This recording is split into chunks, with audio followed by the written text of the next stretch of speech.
What really keeps Trump awake at night? Well, it's the 2020 election. The 2020 election, in his eyes, was something that was orchestrated by the deep state. If there were no pandemic, if it were not for the fact of these mail-in ballots in the swing states of Wisconsin, Michigan, and Pennsylvania, if it were not for the collusion of the entire global financial elite, and in which they pour $6 billion into defeating Donald Trump, if it were not for just widespread fraud, cheating, and collusion among the global financial elite, then he would still be president.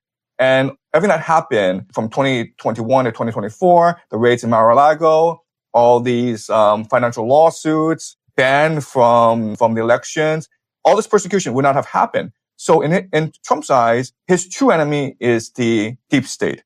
And the deep state is something that is global. It's a global octopus, and he needs to destroy that. Trump is intent on a third term. I think that you just look at all his actions. If you just look at all the signs, he's telling you he wants a third term. He recently, is selling these Trump 2028 hats. I mean, everything he's done has sort of relayed to everyone that he's intent on a third term. And so how do you get a third term? Well, first of all, you have to start wars everywhere, because then you have these extra extra constitutional powers that allow you to stay a third term.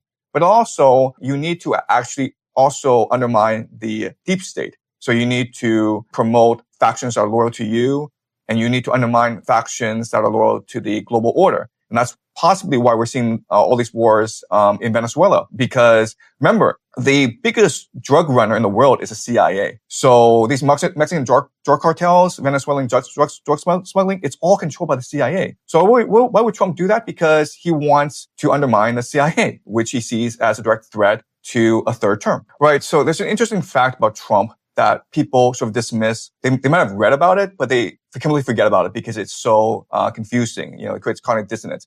The fact is this: Trump does not drink. He does not do drugs. He's a teetotaler. So it's a really strange idea, because Trump is the consummate playboy. He's been in the tabloids since the 1980s, sleeping with all these beautiful women, hosting all these lavish parties. So you imagine that he's just this raging alcoholic, along the lines like Jay Gatsby. But he does not drink. His entire family does not drink. So why is that? I'm not sure if you've read Robert Carroll's biography of Lyndon Johnson. But when he was very young, Lyndon Johnson was already strategizing about how to portray himself, how to act in a way that would allow him to become president of the United States. Trump does not drink, and he's been talking about himself as a possible presidential candidate ever since the 80s. Just go back to the 1980s when CNN was interviewing Trump in the Democratic Republican presidential elections. And they were like, how do you feel about, the convention? Trump's is always like, this is great. And then one day I'm going to run for president of the United States and I'm going to win. Okay. So he's been thinking about this ever since the 20s and 30s. And so I do believe he is a messianic figure. I do believe that when he goes to bed at night, he does have these visions of grandeur, of himself on the world stage, of creating peace around the world.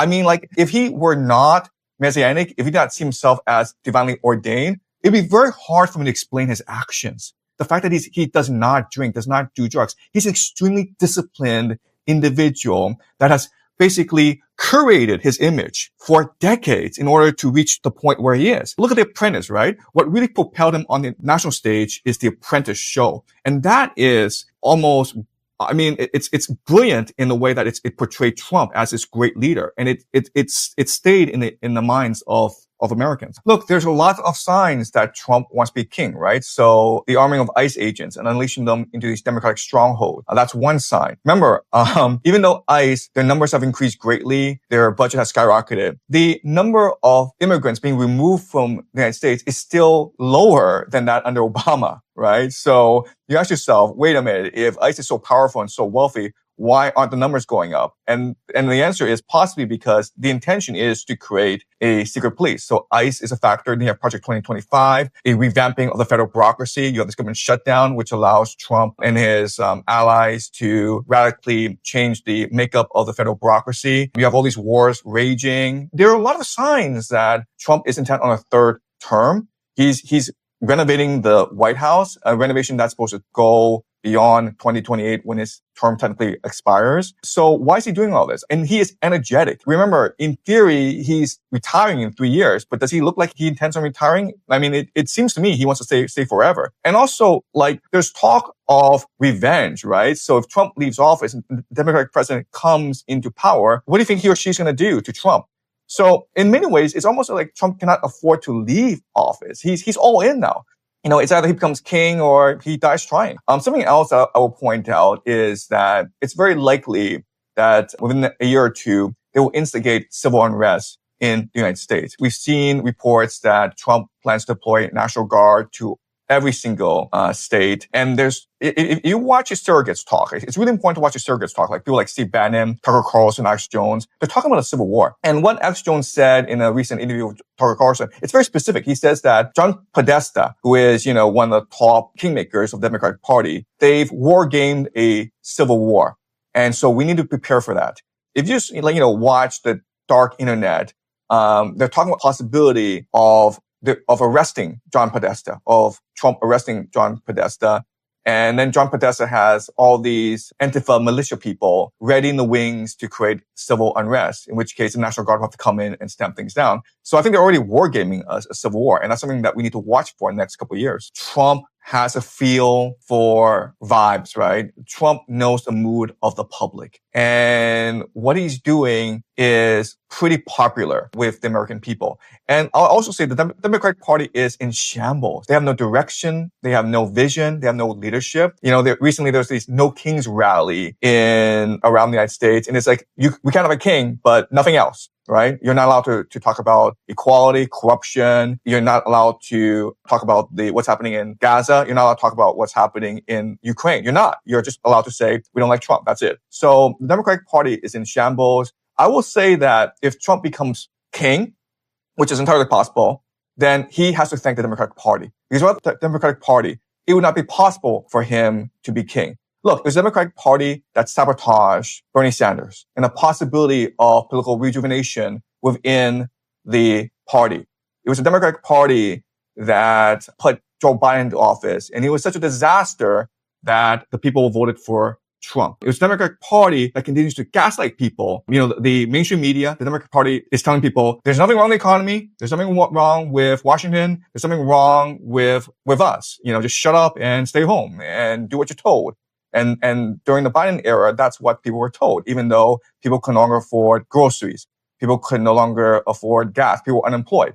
So I'll say this. If Trump were to become king, it's because of the fault of the Democratic Party. Look, the reality is that it's not just the Roman Empire. It's all empires. Eventually, they produce an elite that is hereditary, which is corrupt, which is rent-seeking. So the Roman Empire, after it defeated all its enemies, Carthage, the Greeks, Macedonia, their elite started to prey on the people.